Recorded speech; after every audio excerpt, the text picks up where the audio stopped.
அனைவருக்கும் வணக்கம். கதை நேரத்தில் மீண்டும் உங்களை சந்திப்பதில் மகிழ்ச்சி. இன்று நான் சொல்லப்போகும் நீங்கள் கேட்கப் போகும் கதை பாண்டிமாதேவி. எழுதியவர் திரு ந. பார்த்தசாரதி அவர்கள். அத்தியாயம் 7. கடலில் மிதந்த கற்பனைகள். அடிவானத்து விளிம்பு கடற்பரப்பை தொடுமிடத்தில் சிறியதாய், இன்னும் சிறிதாய், மிகச் சிறியதாய் அந்த கப்பல் மறைகின்ற வரையில் செம்பவழத் தீவின் கரையோரத்து மணல் திடலில் நின்று அதை பார்த்து கொண்டிருந்தாள் மதிவதனி. இன்னும் அந்த சங்கொலி அவளுடைய செவிகளில் புகுந்து மனதின் பரப்பெல்லாம் நிறைப்பது போல் இருந்தது. பருகுவதற்கு தண்ணீரே கிடைக்காத பாலை நிலத்தில் பயணம் செய்ய போகிறவன் சேகரித்து வைத்து கொள்ளுகிற மாதிரி அந்த ஒலியையும் அதற்குரியவனின் அழகிய முகத்தையும் மன செவிகள் நிறைய, மனக்கண்கள் நிறைய சேகரித்து வைத்து கொள்ள முயன்றாள் அவள். பின்னால் அவளுக்கு பழக்கமான குரல் ஒலித்தது. பெண்ணே, இதென்ன, உனக்கு பித்து பிடிச்சிட்டுதா? விடிந்து விடியாதமா உன்னை வீட்டில் காணலியேன்னு தேடி கொண்டு வந்தா நீயோ மணல் மேட்டில் நின்று கடலை பார்த்துக்கிட்டு இருக்க. தன் நினைவு வரப்பெற்றவளாய் திரும்பி பார்த்தாள் அவள். மணல் மேட்டின் கீழே அவளுடைய தந்தை நின்று கொண்டிருந்தார். அப்பா, அவருடைய கப்பல் புறப்பட்டு போய்விட்டது. எதையோ இழந்துவிட்ட ஏக்கம் அவளுடைய சொற்களில் ஒலித்தது. வாழ்க்கையின் எல்லா அனுபவங்களையும் எண்ணி பேசி அனுபவித்து உணர்ந்திருந்த அந்த பெரியவர் தம் பெண்ணின் பேதமையை எண்ணி மனதுக்குள்ளே சாக சிரித்து கொண்டே சொன்னார். அதை பார்க்கத்தான் சொல்லாமல் கொள்ளாமல் இவ்வளோ அவசரமாக எழுந்திரிச்சு ஓடி வந்தியா? அங்கே உன் அத்தை உன்னை காணலையேன்னு தவிச்சுக்கிட்டு இருக்கா. மதிவதனி அவருடைய பேச்சை காதில் போட்டுக்கொண்டதாகவே தெரியவில்லை. அப்பா, நான் இங்கே கரையில் வந்து நின்னதும் கப்பல் மேல் தளத்திலேருந்து என்னை பார்த்துட்டு அவர் மகிழ்ச்சியோடு அந்த சங்கை எடுத்து ஊதினாருப்பா என்று அந்த மகிழ்ச்சி திளைப்பிலே தொடர்ந்து பேசிக்கொண்டிருந்தாள் அவள். சரியம்மா, போதும் அவருடைய பெருமை. வா, வீட்டுக்கு போகலாம். இங்கே சிறிது தாமதிச்சா உன் அத்தையே நம்ம 2 பேரையும் தேடிக்கொண்டு இங்கே வந்துடுவா. மகளை கடிந்து கொள்பவர் போல் சினத்துடன் பேசி அழைத்து கொண்டு சென்றார் அவர். அந்த பெண்ணின் கால்கள் தரையில் நடந்தன. எண்ணங்களோ கடலில் மிதந்து சென்று அந்த கப்பலோடு மிதந்து சென்றன. வீட்டுக்கு போனதும் அவளுடைய அத்தை வேறு அவளை கோபித்து கொண்டாள். வயது தான் ஆகிட்டது உனக்கு. உன் வயசுக்கு இவ்வளோ அசட்டுத்தனமும் முரட்டுத்தனமும் வேற எந்த பெண்ணுக்காவது இருக்கா பாரு. யாரோ ஊர் பேர் தெரியாதவன் கடையில் வந்து சங்கு வாங்கிட்டு போனான்னா இப்படியா அவனை நினச்சிக்கிட்டு பைத்தியம் பிடிச்சது போல் அலைவாங்க. கிழக்க ஒரு மூளை விடியறதுக்குள்ள உனக்கு கடற்கரையில் என்ன வேலை? அத்தையின் சீற்றத்திற்கு முன் தலை குனிந்து நின்றாள் மதிவதனி. கால் கட்டை விரலால் தரையை தேய்த்து கொண்டு நின்ற அவளுக்கு கண்கள் கலங்கிவிட்டன. பக்கத்தில் நின்ற தந்தை அனுதாபத்தோடு அவளை சமாதானப்படுத்தினார். அசடே, இதுக்காக வருத்தப்படலாமா? அத்தை உன் நன்மைக்காகத்தானே சொல்கிறா. எவனோ 3வது மணித்தர நினச்சி ஏங்கிட்டு இருந்தா அவர் நம்மவாராயிடுவாரா? நீ தான் இப்படி நினச்சி கோமையிற. 2000 பொற்கழிஞ்சுகளை அலட்சியமாக தூக்கி கொடுத்து ஒரு சங்கை வாங்கிட்டு போகிற செல்வ சீமா அந்த இளைஞன். நேற்றிரவு நீ அவன் உயிரை காப்பாற்றிருக்க. ஆனால் என்ன, இந்த தீவு பார்வையிலேருந்து மறைஞ்சதும் உன்னையும் என்னையும் இந்த தீவையும் மறந்துட போகிறான் அவன். செல்வந்தர்களுக்கு நினைவு வச்சுக்கொள்கிறதுக்கு நேரம் ஏதம்மா? அப்பா, நீங்கள் நினைக்கிறது தவறு. அவர் என்னையும் இந்த தீவையும் ஒருபோதும் மறக்க மாட்டார் என்று உடனே பதில் சொல்லிவிட துடித்தது அவள் நாக்கு. ஆனால் சொல்லவில்லை. தந்தையின் மேல் கோபமாக வந்தது அவளுக்கு. காற்றில் மேலும் கீழுமாக ஆடும் 2 மாதுளை முட்டுக்களைப் போல துடித்தன அவள் இதழ்கள். வலம்புரி சங்கோடு தன் நெஞ்சையும் கொண்டு போனவனை அவ்வளவு சுலபமாக அவர் மதிப்பிட்டதை அவளால் பொறுத்து கொள்ள முடியவில்லை. அடிப்பட்ட புலி சீறுவது போல் தந்தையை எதிர்த்து சீறின அவள் சொற்கள். உங்களையும் இந்த தீவையும் என்னாலும் மறக்க மாட்டேன்னு நேற்று அவர் நமக்கு நன்றி கூறும்போது நீங்களும் தானே உடனே இருந்தீங்க அப்பா. பெண்ணின் சினம் அவருக்கு சிரிப்பை உண்டாக்கியது. பேத பெண்ணே, மனிதர்கள் சொல்கிற வார்த்தை எல்லாமே 100க்கு 100 உண்மையாக எடுத்துட்டு ஏமாறக்கூடாது. செல்வந்தர்கள் எதையும் சீக்கிரமாக மறந்துடுவாங்க. உலகத்தில் தாங்கள் செல்வந்தர்களாக இருப்பதற்கு காரணமே எங்கோ சிலர் துன்பப்பட்டு கொண்டிருப்பதையே அவங்க மறந்து விடும்போது என்னையும் உன்னையுமா நினச்சி கொண்டு இருக்க போகிறாங்க? இல்லை, இல்லவே இல்லை. அவர் என்னை மறக்க மாட்டார். குழந்தை போல் முரண்டு பிடித்து பேசினாள் அவள்.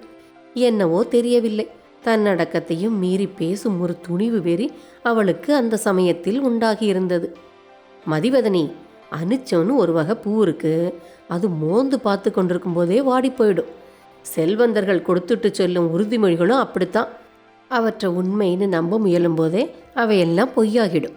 செல்வந்தனான ஆண்மகன் ஒருவனின் வார்த்தையை நம்பிக்கொண்டு ஏங்கி கால வெள்ளத்தில் கரைந்து கொண்டிருந்தாள் ஒரு பெண். அவள் பேர் சகுந்தலை. அந்த ஆண்மகனும் அவளை மறந்தே போனான். அந்த பெண்ணோட ஏக்கத்தை உலகத்துக்கு எடுத்து கூற ஒரு மகாகவி தேவையாக இருந்தது. உனக்குத்தான் தெரியுமே இந்த கதை. பெரியவர் மறுபடியும் அவளிடம் விவாதித்தார். தெரியாது அப்பா, தெரிந்து கொள்ளவும் ஆசை இல்லை. அழுகை வெடித்து கொண்டு கிளம்பும் எல்லைக்கு போய்விட்டது அவள் குரல். அண்ணா, இதென்ன? நீங்களும் அவளுக்கு சரியா பேச்சு கொடுத்துக்கணும் நின்னா என்ன ஆறுது என்று மதிவதனியின் அத்தை கூப்பாடு போட்ட பின்பே அவரும் தம்முடைய பேச்சை நிறுத்தினார். முகத்தை மூடிக்கொண்டு ஒரு மூலையில் போய் உட்கார்ந்து தேம்பி தேம்பி அழத் தொடங்கிவிட்டாள் மதிவதனி. அந்த பெரியவர்களுக்கு அவளை எப்படி திருப்தி செய்வதென்றே திகைப்பாகிவிட்டது. நயமாகவும் பயமாகவும் அவள் அழுகையை தணித்து வழிக்கு கொண்டு வந்தார்கள். அவர்களுக்கு அவள் ஒரே குலக்கொழுந்து, செல்ல பெண். அந்த பெரியவர் வாழ்க்கையில் பல துயர அனுபவங்களை கண்டவர். இதோ வளர்ந்து பெரியவளாகி மதிவதனி என்ற பெயருடன் நிற்கும் இப்பெண் சிறு குழந்தையாக இருக்கும்போதே தாயை இழக்க நேரிட்டது. குழந்தைக்கு தாய்மை பேணுதல் மட்டும்தான் இல்லாமற் போய்விட்டது. ஏறக்குறைய அதே சமயத்தில் பக்கத்து தீவில் ஒரு பரதவனுக்கு வாழ்க்கைப்பட்டிருந்த அவருடைய இளைய சகோதரி அமங்கலியாகி அண்ணனை தேடிக்கொண்டு பிறந்த வீடு வந்து சேர்ந்தாள். இந்த 2 துன்பங்களும் அவர்களுக்கு வாழ்க்கையிலே பெரிய அதிர்ச்சிகள். தங்கை வீட்டோடு இருந்து அவருடைய பெண் குழந்தையை பேணி வளர்த்து விட்டாள். அத்தையின் ஆதரவில் மதிவதனி வளர்ந்து உருவாகிவிட்டாள். கண்டிப்பும் கண்காணிப்பும் அதிகமாக இருந்தாலும் அவளுடைய கண் கலங்கினால் மட்டும் அவர்களால் பொறுத்து கொள்ள முடியாது. மதிவதனி, உனக்கு நல்ல கைராசி இருக்கு. நீ போய் உட்காந்து வியாபாரம் செஞ்சா கடையில் நல்ல விலைய போகுது. இன்றைக்கும் நீ கடையில் போய் இரு, நான் வேறு வேலையாக கொஞ்சம் வெளியே போயிட்டு வரேன். பெண்ணின் அழுகையும் கோபத்தையும் தணித்து ஒரு வழியாக அவளை தமது கடையில் வாணிபத்தை கவனித்துக் கொள்வதற்கு அனுப்பி வைத்தார் அந்த பெரியவர். கடையில் போய் உட்கார்ந்த பின்னும் அவருடைய நினைவுகள் எல்லையற்ற கடலில்தான் இருந்தன. மதிவதனியின் சிந்தனைகள் இளவரசன் ராஜசிம்மனை சுற்றியே வட்டமிட்டன. இந்த நேரத்திற்கு அவருடைய கப்பல் எவ்வளோ தூரம் போயிருக்கும்? எத்தனை தடவை அவர் என்னை பற்றி நினச்சி கொண்டிருப்பார்? எத்தனை தடவையாவது? மறந்தாதானே பல தடவைகள் நினைக்க முடியும். அவர் தான் என்ன மறந்திருக்கவே மாட்டாரே. அவரா நினைக்காவிட்டாலும் அந்த சங்கு அவர் கையிலிருந்து நினைப்பூட்டி கொண்டே இருக்கும். தும்மல் வரும்போதெல்லாம் அவர் தன்னை நினைப்பதாக கற்பனை செய்து கொண்டாள் அவள். அத்தையும் தந்தையும் அன்று காலை சொல்லியது போல் அவர் தன்னை உடனே மறந்து விடுவார் என்பதை அவளால் நம்பவே முடியவில்லை. கடலுக்கு அப்பால் இருக்கும் உலகத்தை அறியாத அந்த அப்பாவி பெண்ணின் மனதில் அசைக்க முடியாததொரு நம்பிக்கையை, சிதைக்க முடியாததொரு கனவை வேறொன்று செய்துவிட்டு போய்விட்டான் முதல் நாள் சங்கு வாங்க வந்த அந்த இளைஞன். அவன் ஒருவனுக்காகவே தன் உள்ளமும் உணர்வும் தோற்று தொண்டுபட வேண்டுமென்று தன்னை காக்க வைத்து கொண்டிருந்தது போல் அவளுக்கு தோன்றியது. கால ஓட்டத்தின் இறுதி பேருழிவரை கழித்தாலும் அவனை மறுபடியும் அங்கே காணாமல் தன் கன்னிமை கழியாது போல நினைவு குமுறிற்று அவளுக்கு. நீ அவனை காணலாம், பன்முறை காணலாம். பிறவி பிறவியாக தொடர்ந்து விலாசம் தவறாமல் வந்து கொண்டிருக்கும் உயிர்களின் வினை பிணைப்பு போல விளக்கிச் சொல்ல முடியாததோர் பிணைப்பு உங்களுக்கிடையே இருக்கலாம், இருக்க முடியும் என்பது போல தற்செயலான ஒரு தெம்பு அவள் நெஞ்சில் நிறைந்து கொண்டிருந்தது. அவநம்பிக்கையின் தளர்ச்சியை மறைக்க அவளாக உள்ளாக்கி கொண்ட நினைவன்று அது. புனல் ஓடும் வழியில் புல் சாய்ந்தாற் போலவும், நீர்வழி மிதவை போலவும், துளையிட்ட காசுகள் கயிற்றில் கோவை பெறல் போலவும் தற்செயலான ஒரு தவிர்க்க முடியாத நினைவு என்று அதை கூற வேண்டும். வடகடலில் இட்ட நுகத்தடி ஒன்று பல்லாண்டு காலமாக தள்ளுண்டு மிதந்து மிதந்து தென்கடலில் இட்ட துளையுள்ள சுழி ஒன்றில் வந்து பொருந்திக் கொள்வது மாதிரி பொருந்திய நினைவு அது. ஒவ்வொரு நாளும் செம்பவழத்தீவின் கடை வீதியில் கலகலப்புக்கு குறைவே இருக்காது. அன்றும் அவளுடைய கடைக்கு யார் யாரோ வந்தார்கள், சங்கு வாங்கினார்கள், முத்து பவழம் வாங்கினார்கள். வருபவர்களுக்கு விற்பதற்காக சங்கை எடுத்து கொடுக்கும் போதெல்லாம் சங்கோடு சேர்த்து பிடித்து கொண்ட அந்த ஆண்மகனின் கைகள் நினைவுக்கு வரும். உச்சி மரக்கிளையில் நின்று கொண்டு தன் உயிரை காப்பாற்றியதற்காக நன்றி கூறி அவளுடைய வளைக்கரங்களை பற்றி கொண்டு ஆனந்த கண்ணீர் சிந்திய காட்சி நினைவுக்கு வரும். அந்த நினைவுகள் எல்லாம் வரும்போது மதிவதனி தன்னை மறந்து தான் இருக்கும் கடையையும் கடையிலுள்ள பொருட்களையும் மறந்து எங்கோ போய் மீள்வாள். நேற்று காலை வரை தன்னையும் தன்னுடையவர்களையும் தன் சூழ்நிலையையும் பற்றித்தான் அவளுக்கு நினைக்க தெரிந்திருந்தது. இப்போதோ நினைப்பதற்கும் நினைவுகளை ஆளுவதற்கும் வேறு ஒரு புதியவன் கிடைத்து விட்டான். செம்மண் நிலத்தில் மழை பெய்த பின் நீருக்கு தன் நிறம் ஏது, தன் சுவை ஏது, தன் மனம் ஏது? மாலையில் அவளுடைய தந்தை கடைக்கு வந்து விட்டார். பெண்ணே, கடையை நான் பார்த்துக்கிறேன், உன்னுடைய அத்தை உன்னை வீட்டுக்கு வர சொன்னான், நீ போ என்று அவளை வீட்டுக்கு அனுப்பினார். வீட்டுக்கு செல்வதற்காக அவள் வீதியில் இறங்கி நடந்து கொண்டிருந்த போது அவளுக்கு சிறிது தொலைவு முன்னால் நடந்து கொண்டிருந்த யாரோ 2-3 பேருடைய பேச்சு அவளுடைய கவனத்தை கவர்ந்தது. வேகமாக நடந்து அவர்களை கடந்து முன்னே சென்று விடாமல் அவர்களது பேச்சை கேட்டுக்கொண்டே பின்பற்றினாள் அவள். அடே, உன்னை போல பெரிய முட்டாள் உலகத்திலே இருக்க முடியாதடா. ஆள் தானாக வலுவில் தேடி கொண்டு வந்து நிற்பது போல் நின்றான். நீ வம்பு பேசி நேரத்தை கடத்தி இருக்கட்ட உடனே அங்கேயே ஆளை தீர்த்திருக்கலாம். போடா மடையா, நாம தீக்கிறதுக்கு தயாராகிட்டு இருக்கும்போது அவன் தான் உயிர் தப்புனா போதும்னு ஓட்டம் எடுத்துட்டானே. நாமும் துரத்தி கொண்டு தான் போனோம். ஓடிக்கொண்டிருந்தவன் திடீர்னு மாயமாக மறைஞ்சிட்டானே. நம்ம என்ன செய்யலாம்? பக்கத்து புதர்கள்லாம் துருவி பார்த்தா அகப்படலையே. கடலில் குதித்திருப்பானோன்னு எனக்கு தோணுதுடா. எப்படியோ தப்பி விட்டானே. வேறொருவர் காணாமல் உலாவும் சித்து வித்தையே மாயமந்திர வசியம் ஏதாவது அவன் கையில் இருந்த அந்த சங்கில் இருந்திருக்குமோ என்னவோ. மாயமாவது வசியமாவது அதெல்லாம் ஒன்றும் இல்லை, கடலில் தான் குதிச்சிருப்பான்.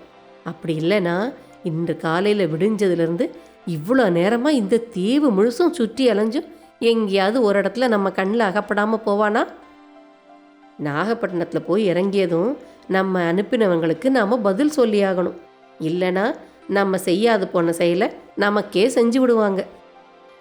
கடைசியாக பேசியவனுடைய குரலில் பயம் மிதந்தது.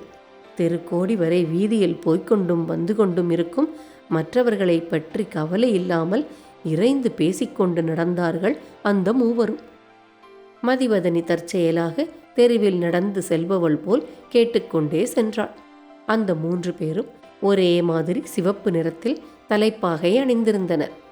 பார்ப்பதற்கு முரடர்களாக தோன்றினர்.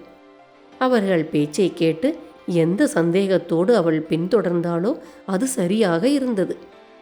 நேற்றிரவு கடற்கரையில் அந்த இளைஞனை அவர்கள் துரத்தும் போதும் அவன் வலை மூலம் தன்னால் மரக்கிளைக்கு தூக்கப்பட்ட பின் தாழம்புதரில் தேடிய போதும் அந்த முரடர்களுடைய உருவத்தை சரியாக கண்டு நினைவு வைத்து கொள்ள அவகாசமில்லை அவளுக்கு. இப்போது அவர்களை காணும்போது அவளுக்கே அச்சமாக இருந்தது. அவர்கள் பேச்சிலிருந்து அனுமானித்து கொண்ட உண்மையால் கொலை செய்ய வேண்டுமென்றே அவர்களை யாரோ தூண்டிவிட்டு அனுப்பியிருக்கும் விவரமும் அவளுக்கு புரிந்தது. வீட்டுக்கு போவதை மறந்து மேலும் பின்தொடர்ந்தாள் அவள். அவர்கள் உரையாடல் மேலும் வளர்ந்தது. ஈழத்தில் போய் செய்ய வேண்டிய கொலையை இடைவழியிலே செய்யறதுக்கு நல்ல வாய்ப்பு கிடைச்சிது, தவற விட்டுட்டோம். கொல்லாவிட்டா என்ன, அவன் மட்டும் நமக்கு பயந்து ஓடி கடலில் குதிச்சிருந்தா கொன்றது மாதிரி தான். இந்த பக்கத்து கடல் ஓரங்களில் முதலைகளோட பழக்கம் அதிகம். அதனால தான் எங்கே பார்த்தாலும் கரையோரங்களில் இரும்பு வலை விரிச்சிருக்காங்க. அவன் கடலில் குதிச்சது மெய்யானா நாம் செய்ய வேண்டிய காரியத்தை முதலைகள் செஞ்சிருக்கும். மதிவதனி இதை கேட்டு தனக்குள் சிரித்து கொண்டாள். அவர்கள் பேச்சு தொடர்ந்தது. நம்ம கதை தான் இப்படி ஆயிற்றுன்னா நாம் விழுநத்தில் இறக்கி விட்டு வந்த அந்த 3 தோழர்களும் என்ன செஞ்சிருக்கிறாங்களோ? என்ன செஞ்சால் நமக்கு என்ன, நம்ம திரும்பி விட வேண்டியதான், நமக்கு இனி வேலை இல்லை. வீதியின் ஆரவாரம் குறைந்து கடற்கரை தொடங்கும் திருப்பத்தில் அவர்கள் திரும்பிவிட்டனர். மதிவதனி சிறிது பின்தங்கினாள். அதுவரை தெருவில் ஆள் நடமாட்டமுள்ள கலகலப்பான பகுதியில் அவர்கள் சென்றதால் ஒட்டு கேட்டுக்கொண்டே பக்கத்தில் ஒட்டி நடக்க வசதியாக இருந்தது. இனி அப்படி முடியாது, ஆகவே அப்புறம் பார்த்து கொள்ளலாம் என்று தீர்மானித்து வீட்டுக்கு போய்விட்டாள் அவள். பொழுது மறையும் நேரத்துக்கு தான் வலை விரிக்கும் பகுதியை ஒட்டியிருந்த கடற்கரைக்கு அவள் சென்றபோது கடல் திருப்பத்தில் புலிச்சின்னமும் பனைமர சின்னமும் உள்ள கொடி உச்சியில் அசைய அந்த கப்பல் புறப்பட்டு கொண்டிருந்தது. அதன் மேல் தளத்தில் அவர்களுடைய சிவப்பு தலைப்பாகைகள் தெரிந்தன. ஐயோ, கடலில் எங்காவது அவருடைய கப்பலும் இதுவும் சந்தித்து கொண்டால்? பேதமையான இந்த கற்பனை மதிவதனிக்கு தோன்றிய போது அவள் உடல் நடுங்கியது. அவளுடைய கற்பனைகளோ கையில் சங்கோடு நிற்கும் அவனை சுற்றி அவனுடைய கப்பல் போகும் கடலில் மிதந்தன.